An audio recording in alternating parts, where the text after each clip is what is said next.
स्वागत है आपका। आप देख रहे हैं इंडिया टीवी। आपके साथ मैं हूं प्राची पाराशर। दोपहर के 12 बज रहे हैं और वक्त हो गया है अब की बार किसकी सरकार का। जी हां, लोकसभा में महिला आरक्षण बिल को लेकर चर्चा जारी है।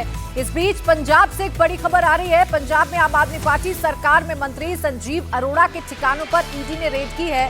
संजीव अरोड़ा और उनके करीबियों के 13 ठिकानों पर रेड की जा रही है। गुरुग्राम, चंडीगढ़, लुधियाना और जालंधर में कुल 13 जगहों पर छापेमारी की गई है। जांच एजेंसी की टीम सुबह करीब 7 बजे ही लुधियाना के गुरुदेव नगर में उनके घर में पहुंची। उसके बाद बाहर केंद्रीय सुरक्षा बलों को तैनात कर अंदर बाहर आने जाने पर पाबंदी लगा दी गई।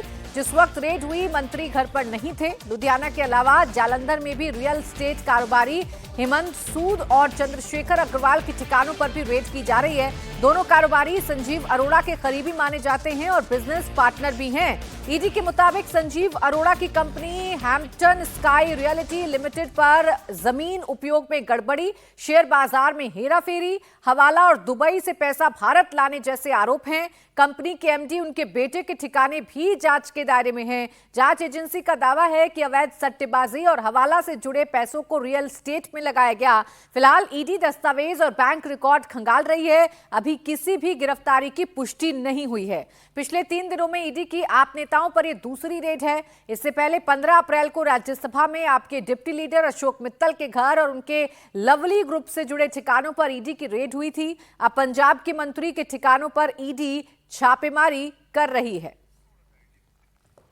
तो संजीव अरोड़ा जो कि पंजाब सरकार में मंत्री हैं, उनके घर पर रेड की जा रही है। दरअसल शेयर मार्केट में हेराफेरी, हवाला का पैसा, दुबई से भारत पैसा लाने का मामला, इन तमाम आरोपों के इर्द गिर्द फिलहाल ईडी छानबीन कर रही है और इसीलिए ईडी लगातार छापेमारी कर रही है। संजीव अरोड़ा के 13 ठिकानों पर ईडी ने छापेमारी की है। हालांकि अभी तक किसी के भी गिरफ्तारी की कोई जानकारी नहीं है, यानी किसी की भी गिरफ्तारी की कोई पुष्टि ईडी की तरफ से नहीं की गई है। हाँ, ये जरूर है कि दस्तावेज खंगाले जा रहे हैं। दस्तावेज खंगाल कर सबूत जुटाने की कोशिश लगातार ईडी की तरफ से की जा रही है। मेरे सहयोगी अतुल भाटिया इस वक्त हमारे साथ जुड़ गए, सीधा उन्हीं के पास चलेंगे। अतुल, सबसे पहले अपडेट्स हमें बताइए, क्या जानकारी मिल रही है? ईडी क्या पता लगाने के लिए गई है और अभी तक ईडी ने क्या कुछ हासिल किया है इस रेड में? देखिए प्राची, आज सुबह से ही ईडी की टीम जो संजीव अरोड़ा है, जो कि कैबिनेट मिनिस्टर है पंजाब के अंदर, उनके ठिकानों पर रेड्स कर रही है। 13 ठिकानों पर ये रेड्स है, जिसमें संजीव अरोड़ा का जो सरकारी आवास और उनके जो पार्टनर्स हैं, उनके ऊपर ये रेड्स की गई हैं। जो ईडी के टॉप सोर्सेज है, उनका ये कहना है कि ये पूरा जो मामला है वो हैम्पटन स्काई रियल्टी लिमिटेड, जिसके ये कंपनी जो है वो संजीव अरोड़ा की है और इसके अंदर जो गड़बड़ियों का आरोप है, इसको लेकर ईडी इस पूरे मामले की जांच कर रही है। फेमा के उल्लंघन का यह मामला है। ईडी का यह आरोप है कि पैसा दुबई से आया, सट्टेबाजी का यह पैसा है, ब्लैक मनी थी, जिसको व्हाइट करने के लिए रियल एस्टेट के अंदर बकायदा इस पैसे को इन्वेस्ट किया गया। तो पूरा सट्टेबाजी और हवाला का रैकेट ईडी इसको बता रही है, जिसमें जो संजीव अरोड़ा है, जो कि मंत्री है पंजाब के, उनकी इन्वॉल्वमेंट बताई गई है।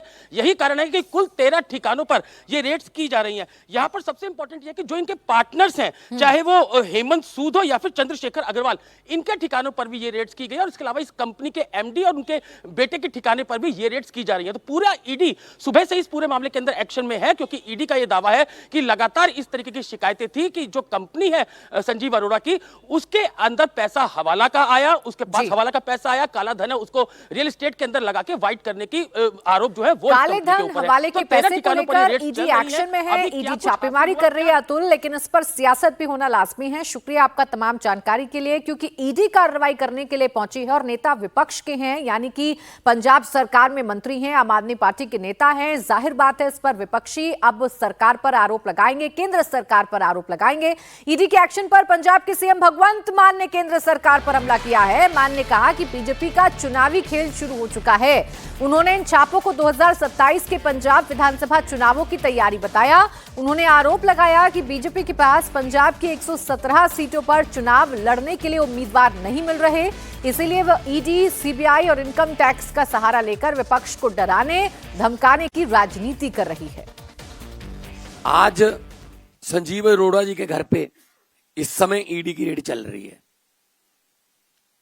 संजीव अरोड़ा जी हमारे बिजली मंत्री हैं, हमारे लोकल बॉडीज मिनिस्टर हैं। बुरी तरह से उन्होंने बीजेपी को हराया था बाई इलेक्शन में लुधियाना से, तो आज वो भी दागी हो गए। मतलब क्या है? मतलब है बीजेपी द्वारा 2027 के विधानसभा की चुनाव की तैयारी शुरू।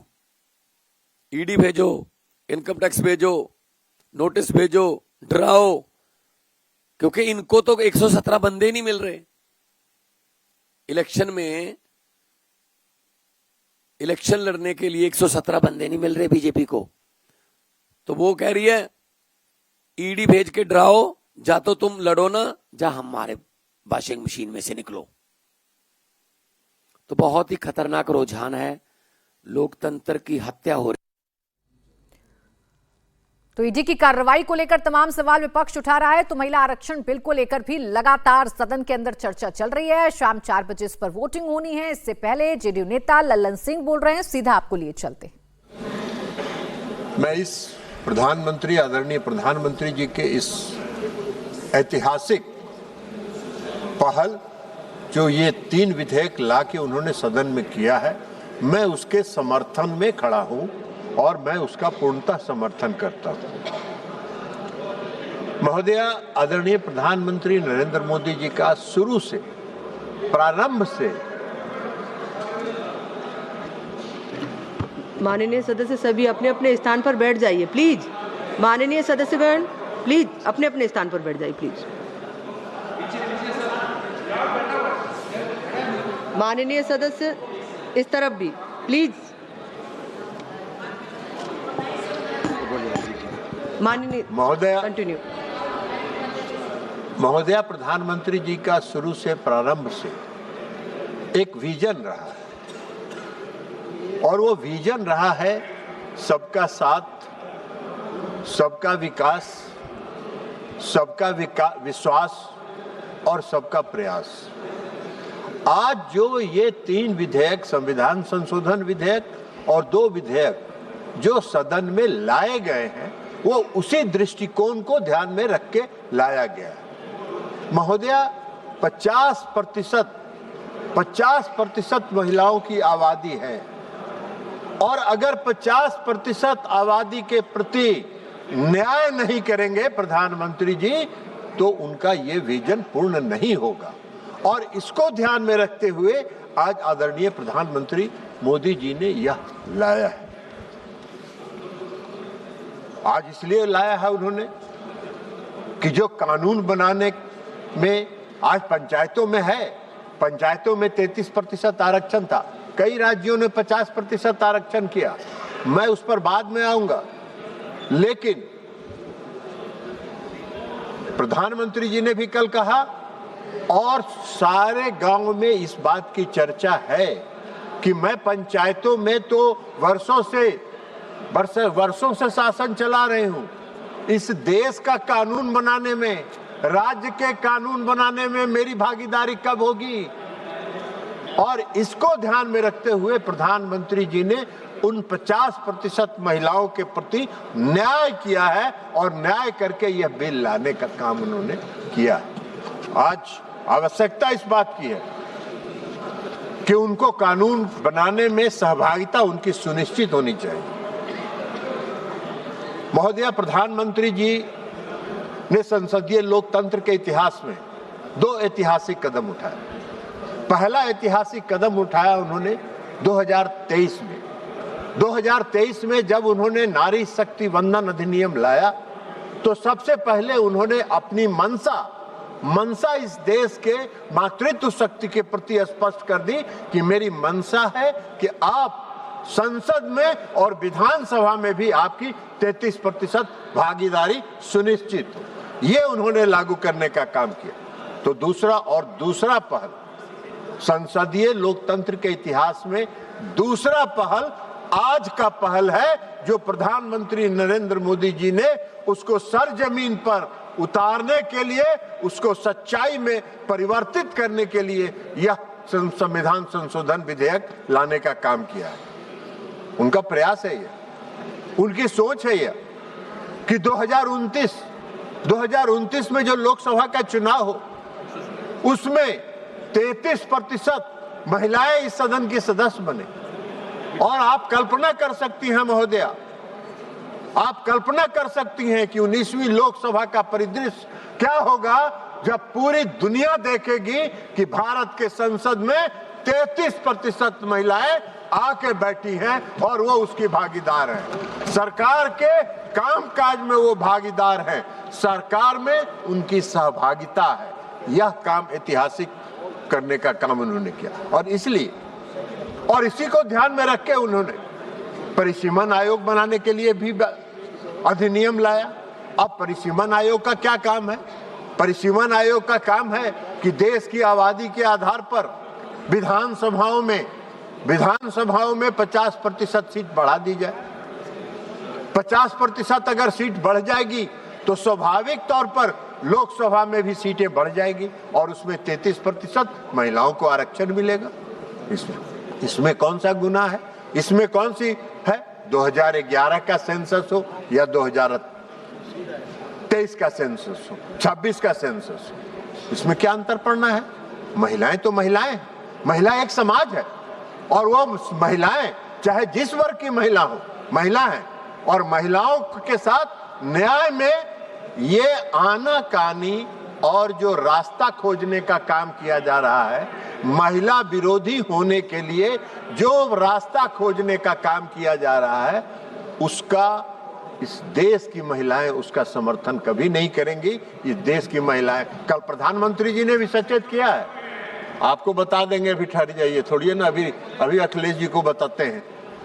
तो इसलिए ये आ रहा है, अब विधानसभाओं में सीटें बढ़ेगी, लोकसभा में भी सीटें बढ़ेगी, तो इसमें क्या दिक्कत है भाई? इसमें कोई दिक्कत नहीं होना चाहिए।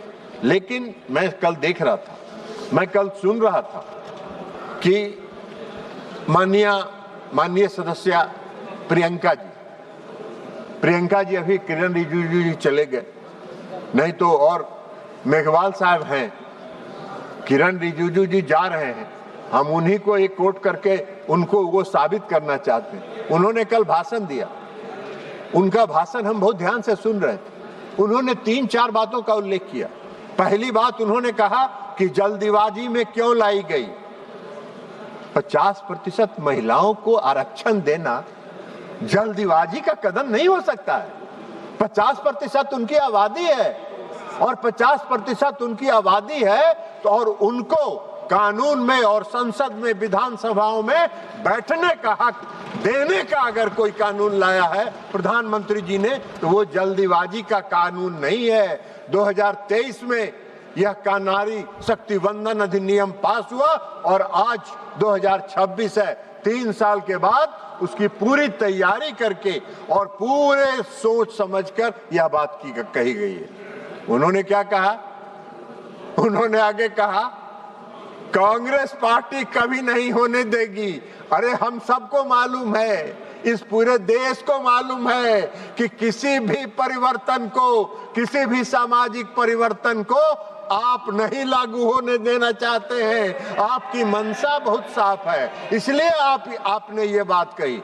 अब ये बात अगर कांग्रेस का कोई दूसरा सदस्य कहता तो मुझको लगता कि चलिए भाई अनजाने में कह दिया हो, लेकिन कांग्रेस की टॉप लीडरशिप में श्रीमती प्रियंका गांधी जब ये बोल रही है सदन में कि हम इसको कभी नहीं लागू होने देंगे, तो मुझको आश्चर्य हुआ इस बात का कि ये कांग्रेस पार्टी की सोची समझी राजनीति है, ये उनकी रणनीति है कि कोई भी ऐतिहासिक कदम जो इस देश में क्रांति, जो सामाजिक क्रांति लाने वाला कदम है, उसका समर्थन कभी कांग्रेस पार्टी नहीं करेगी। यह उनकी मंशा स्पष्ट करती है। उन्होंने एक बात और कहा, उन्होंने कहा कि सर्वदलीय बैठक नहीं बुलाई गई। अखबारों में खबर छपती रही, अखबारों में खबर सुनते रहे और एक बैग सदन के में बिल लेके आ गए। अर्जुन मेघवाल जी, किरण रिजिजू जी चले गए, माननीय संसदीय कार्य मंत्री माननीय अर्जुन मेघवाल जी यहाँ बैठे हुए हैं, संसदीय कार्य मंत्री वो भी हैं। वो बताएं कि सर्वदलीय बैठक बुलाई गई थी कि नहीं। सर्वदलीय बैठक बुलाई गई थी और कांग्रेस पार्टी का प्रतिनिधि उस बैठक में शामिल नहीं हुआ, बार बार आग्रह करने के बावजूद। आपकी मंशा तो पहले से स्पष्ट थी। आपकी मंशा तो दिख रही थी कि आप कौन सा काम करना चाहते हैं। आप कोई भी सामाजिक क्रांति के कदम को समर्थन नहीं कर सकते हैं। हाँ, ये अलग बात है। मैं पहले भी कहा हूं, आज भी कह रहा हूं कि मोदी जी का चेहरा आपको पसंद नहीं आता है। अरे भाई, अगर मोदी जी का चेहरा आपको पसंद नहीं आता है और इस देश की जनता को पसंद आ रहा है तो आपको क्या दिक्कत है? देश की जनता के साथ जुड़ जाइए और मोदी जी के चेहरा को न चाहते हुए भी कहिए कि वाह, बहुत अच्छा है। तो ये काम तो करिए। उन्होंने क्या कहा? उन्होंने यह भी कहा कि यह संविधान संशोधन अगर पास होगा तो लोकतंत्र समाप्त हो जाएगा। क्या लोकतंत्र की परिभाषा बता रही हैं? अगर 50% आबादी संसद में बैठेगी तो लोकतंत्र कहां से समाप्त हो जाएगा? अरे, लोकतंत्र समाप्त करने का प्रयास तो कांग्रेस पार्टी ने एक बार किया था, जो इस देश की जनता ने कांग्रेस पार्टी को उखाड़ के फेंक देने का काम किया, कांग्रेस पार्टी को नस्ताबूद कर देने का काम किया। इस देश में, इस देश के लोकतंत्र की जड़ इतनी मजबूत है कि कोई चाह के भी इस देश के लोकतंत्र को समाप्त नहीं कर सकता है। इस गलतफहमी में नहीं दीजिए। तो सभी उनके जो तर्क थे, कल मैंने सुना बहुत विस्तार से उनका भाषण। थोड़ी मीठी आवाज में बोलती हैं। अभी नहीं हुआ है खत्म मैडम, इतना जल्दी मुड़ी मत हिलाइए, अभी समाप्त बचा हुआ है बहुत कुछ। तो इसलिए कोई तथ्य नहीं है। अब कल प्रधानमंत्री जी का भाषण सुने, आप लोगों ने भी सुना होगा। प्रधानमंत्री जी ने आपको सचेत किया है कि अगर आपने इसका विरोध किया तो बरसों तक इसका खामियाजा आपको भुगतना पड़ेगा। प्रधानमंत्री जी ने आपको सचेत किया है, लेकिन फिर भी आप सचेत नहीं हो रहे हैं तो अलग बात है। मैं उनको एक उदाहरण देके बताना चाहता हूं। पंचायतों में 33% का आरक्षण लागू था। 2005 में बिहार के मुख्यमंत्री नीतीश कुमार जी बने और 2006 में उन्होंने कहा कि 33% हम नहीं मानते हैं। हम इस देश में महिलाओं की आबादी और इस राज्य में महिलाओं की आबादी 50% है। हम 50% पंचायती राज व्यवस्था में नगर निकाय में आरक्षण देंगे। और सिर्फ उन्होंने पंचायतों में और नगर निकाय में आरक्षण नहीं दिया, मुख्यमंत्री नीतीश कुमार जी ने एकल पद जो प्रमुख का पद होता है, जिला परिषद के अध्यक्ष का पद होता है, सरपंच का पद होता है, उस पर भी आरक्षण उन्होंने दिया। लालू प्रसाद जी उसमें विरोध में थे। एनडीए की सरकार थी। लालू प्रसाद जी ने उस नीतीश जी के फॉर्मूले का विरोध किया और आज तक उनको खामियाजा भुगतना पड़ रहा है। आज तक बिहार की जन एनडीए, मैंने देखा है बिहार के एनडीए के साथ वहां की महिलाएं 100% खड़ी होती हैं। आप इस बार के चुनाव का वोट निकाल के देख लीजिए। अखिलेश जी, हम आपको कहेंगे, मेरे मित्र हैं, उनसे सचेत रहिए, उनके चक्कर में मत पड़िए, उनके चक्कर में पड़ के वो गायब हो चुके हैं। इस बार के विधानसभा के चुनाव का आप रिजल्ट देखिए। 84 ऐसी सीट है जिसमें पुरुषों से 10% ज्यादा महिलाओं का वोट गिरा है और एनडीए के पक्ष में गिरा है। ऐसा क्यों अन्याय कर रही हैं आप मैडम? अन्याय मत करिए, आप ऐसा अन्याय मत करिए। मेघवाल जी कह रहे हैं कि कुछ उनकी पार्टी का टाइम दे दीजिए इधर। बोलिए मेघवाल जी। अब 2023 से मातृत्व शक्ति इंतजार कर रही। तो महिला आरक्षण बिल ये सरकार क्यों लेकर आ रही है, ये कितना जरूरी है, महिलाओं के हित में ये सरकार कितना सजग रहकर सोचती है, ये बातें लगातार सरकार की तरफ से खड़े हो रहे वक्ताओं की तरफ से बताए जा रहे हैं, जबकि विपक्ष के नेता लगातार सवाल खड़े कर रहे हैं। ऐसे एक नेता कल्याण बनर्जी इस वक्त बोल रहे हैं महिला आरक्षण बिल पर, सुनवाते हैं आपको। आप जानते हैं, हम आंकड़ा बोलेंगे आपको। आप लोग कचरना नहीं चाहते, आप लोग पार्टी में भी नहीं किया है, आप लोग क्या करेंगे? अरे सुनिए, आपको पार्टी का बात सुनिए, आपको पार्टी का थोड़ा आंकड़ा हम दे देते हैं। उसमें आपको क्लियर हो जाएगा आप लोग कितना conscious about the women reservation. Women सुन लीजिए, आपको पार्टी में बीजेपी के में लोकसभा में टोटल एमपी है 240, फीमेल कितना है 31, परसेंटेज कितना 12.91%। राज्यसभा में आपको कितना है 106, वुमेन कितना है 18, परसेंटेज क्या है 16.98। अब तो आपको पार्टी में आपको महिला का सम्मान नहीं देते हैं, अब तो आपको पार्टी के महिला को नहीं लेके आते हैं और इधर आके बड़ा बड़ा बात करते हैं महाशक्ति आद्या शक्ति आशक्ति। अरे आद्या शक्ति के पहले पूजा कीजिए उधर।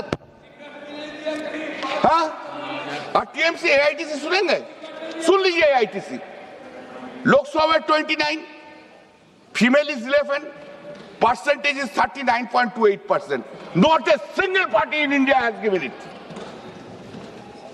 राज्यसभा में 39 member, 6 is the female, percentage is 46.15%. We do it. Charity begins at home. Do it.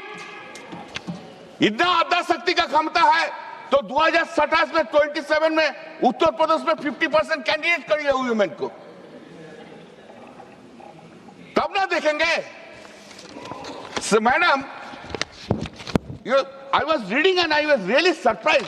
This is our country, is it our country? Never you did it. I will read the constitutional provisions also. Do you know how many women voting percentage in the country? Women voting percentage in this country is 65.78%. ये सरकार सब चल रहा है ना, जिधर ही जो सरकार है वो वुमेन वोट से चल रहा है। और वुमेन को आप लोग रेस्पेक्ट नहीं किया, डिसरेस्पेक्ट किया। मैडम, आई क्या गलत है? क्या बड़े बड़े बड़े बड़े बड़े But now if we read the constitution, this is 131 amendment bill. 131 amendment bill. Modi ji का मानकी टीम बहुत अच्छा है, बहुत अच्छा है। मोदी जी का मानकी टीम है ना, श्री राम का तो हनुमान जी था और मोदी जी का कपाल में भाग्य में बंदर मिल गया, क्या करेगा?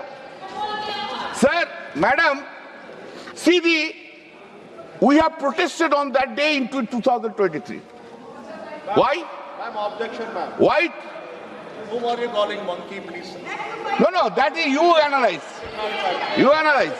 No, kindly see, madam, when this 334A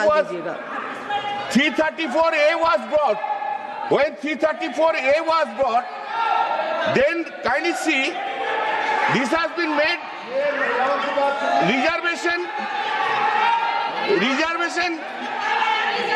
reservation of seats for women, reservation of seats for women in the House of the People, the Legislative Assembly, etc.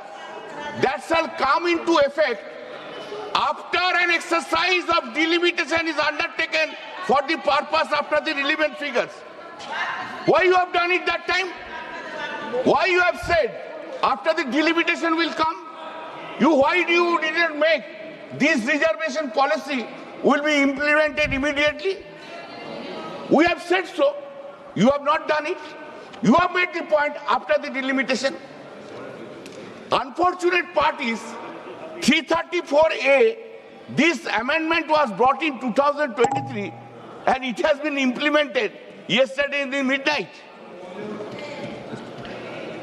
And this whole system, I don't know, Parliament Minister,